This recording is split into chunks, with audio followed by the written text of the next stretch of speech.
Dr. Yuval Cohen, shares of Corbus have been on a wild ride higher since February. They went from 2 to 4, now they're around 3. But before we talk about the stock, tell me more about Resunab. This is your treatment for cystic fibrosis. You had some good news this week in a preclinical trial. Thanks a lot, Greg, for having me on the show. So at Corbus, our focus is on these rare inflammatory diseases. These are diseases that have tremendous impact on the quality of life of patients, as well as sadly being often life-threatening. What we have is a drug called Resunab, and we're about to launch 3 separate, distinct phase 2 clinical studies in 3 of these rare diseases: cystic fibrosis, scleroderma, and dermatomyositis. One of the things that's important to realize is in the very near term, we will be delivering on those clinical milestones. And as to your question, what we're focusing on in terms of cystic fibrosis is delivering to the patients a drug that will really have an impact on their lives, both in terms of their quality and hopefully the duration of their lives. The data that we released on Monday is significant.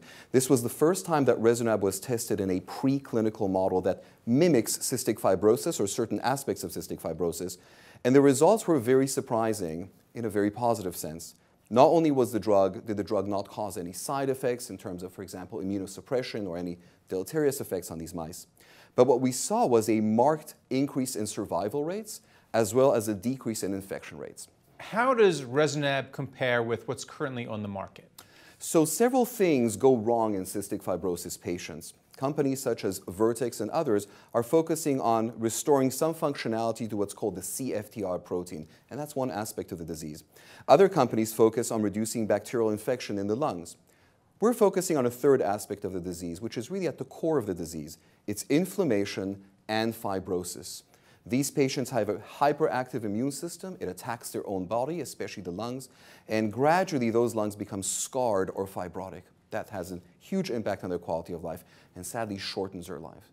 We're not competing with Vertex or with the antibiotic companies. What we're offering has the potential to be a daily, really foundational therapy, which all patients, not just several subgroups of patients, will be using in order to impact their lives. And you were awarded $5 million from the Cystic Fibrosis Foundation. So talk about how much cash you have on hand, and will this get you to putting it out in the market? What's the burn rate?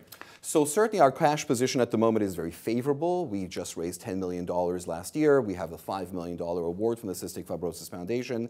We have another $11 million in callable warrants out there that is at our disposal. And all of that puts us in a position where we can execute all of our clinical studies, all 3 phase 2 studies. Of course, being a NASDAQ-listed company at the moment, about to launch phase 2s, puts us in a very enviable position in terms of our financing possibilities. And are you working with a partner on Resunab?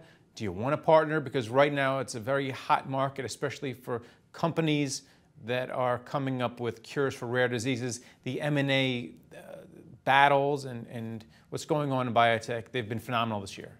So we have the luxury of being a small company in rare diseases, which means that we can certainly choose to partner and with a pharmaceutical partner, but we could also do it on our own. We have a small but very nimble and experienced team, and the type of resources you would need to take the drug all the way to the market and market it are nowhere near as large as from some of the other diseases. We will be making that decision as we progress and as data comes in. All right, thanks a lot for coming on. Really appreciate it. Thank you. And thank you for watching The Street.